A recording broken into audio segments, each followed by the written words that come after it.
Hey guys, as you can probably tell, I'm not wearing my normal bow tie attire. Ooh. And that's because this isn't a show. This is me. Me telling you a story from my life. A year ago, I started working at Chick-Fil-A. And a month ago I quit. Given that I no longer work there, I have no reason not to tell you about the daring exploits that I had. When you first start working at Chick-Fil-A, they start you off with the easiest job there is. And you have to do semi-well at this job before they let you do any other job. Janitor. They don't actually call it janitor, you're working in dining room. You wipe off tables, you sweep up waffle fries, you take the trash out, you clean the bathrooms. You're a janitor. Now you might think I'm sour when I mention the whole, you're not a dining room attendant, you're a janitor. Let me be clear, I'm not. I'm just clarifying. I love that job. The thing about me is that if someone is paying me by the hour to do a job, I'm going to work that entire hour. No standing around doing nothing. I'm going to work from clock in to clock out. And dining room is perfect for that. Cleaned off all the tables? Well, guess what? That means there are crumbs on the floor now. Oh, we swept up all the crumbs? Well, that means that the guests are now done with their food. Go clear those trays. Go take out the trash. By the time you're done taking out the trash, you're ready to wipe off tables again. Surely you see the cycle. Almost everyone who works there hates dining room with a passion. Probably because they're just too chicken. I'm sorry. But I loved it. For the first 3 or 4 months that I worked at Chick-Fil-A, I probably worked in dining room maybe 80% of the time. And man, was I good at it. I could keep all the tables wiped off, floor spotless, trays clean, everything stocked. It was amazing. And the managers knew that if they put me in dining room, they'd have a clean dining room. But one such day that I got placed in that area, things got weird. It was about 2:30, 3 o'clock. The lunch rush was just starting to fade away. There may be like 5 tables occupied at the time. This is a great time for me because if I've fallen behind in any of the areas, like the condiment counter needs to be stocked or something,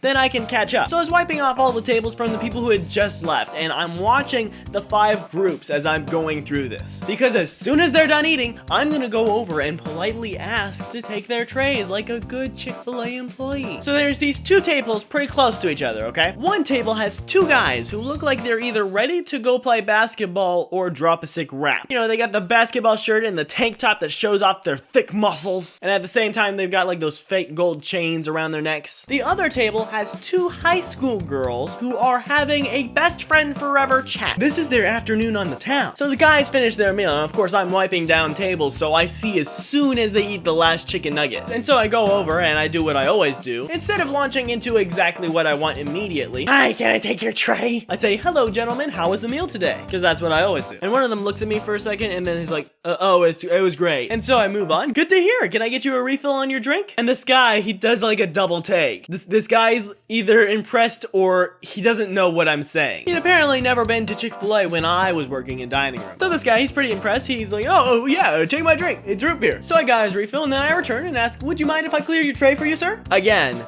the double take. Ooh, what? I'm 100% sure that he knows what I'm saying. He's just either confused at my kindness or impressed. It's like he's petrified in amazement. But he doesn't let me take his tray right away. He actually asks me, what's your name? I mean, my name tag says it, but I guess I'll divulge that information. I say in my head. What I actually said was, oh, I'm Ryan. Nice to meet you, sir. Yeah, I'm weird. He continues with the questions. He asks, how old are you? And because I don't really care if people know personal information about me, I told him I was 18, I think, at the time. The conversation from there proceeded to take a turn. He asked, how many girlfriends have you had? What? I'm thinking, surely I must have misheard him. It's possible he could have asked, do you have a girlfriend? But I'm almost certain he said, how many have you had? The best part is, I never have. The guy, for some reason, thinks that this gets all the ladies, but no. But because I've gotten this question before, believe it or not, just don't ask. I recover fast and I answer, I've never had a girlfriend, sir. You see that technique there where I hide my crying on the inside behind that smile? Again, double take. Woo, what? I'm thinking we're gonna just start calling this character Double Take. Never? Nope, I've never had a girlfriend, sir. But after this gentleman makes sure that I've never had a girlfriend, he says, boy, we need to get you a girlfriend. This is going in a direction I'm not comfortable with. To my dismay, he leans over past me so that he can see the table where the 2 girls are sitting. From my perspective, they are behind me. He asks them, hey, girls, you single? The girls who are probably having the time of their lives discussing men who are not 120-pound weaklings, or, you know, whatever they were talking about. To them, it was probably weirder than it was for me. But it gets better, cause that's not all he said. Double Take leans over and his full sentence was, "Hey girls, you single? Come over, meet my pal Ryan." Ah! I still can't fathom what those girls were probably thinking. Do they think I set this up? Do they think I'm just hard up for a date and I'm asking strangers to set me up with strangers? I don't know. I quickly finished clearing the guys' trays while not making eye contact with the girls. I didn't want to betray my embarrassment. The guys eventually left, and as the dining room attendant, it was my duty to now attend to the girls' trays, get them their refills too. And if you're thinking that this little story of mine ends with one of the girls giving me their phone numbers, well,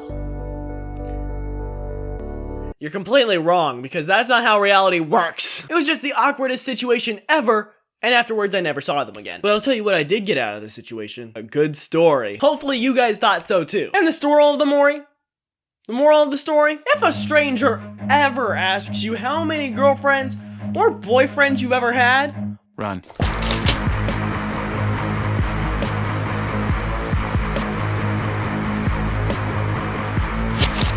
Run. that kid needs a girlfriend.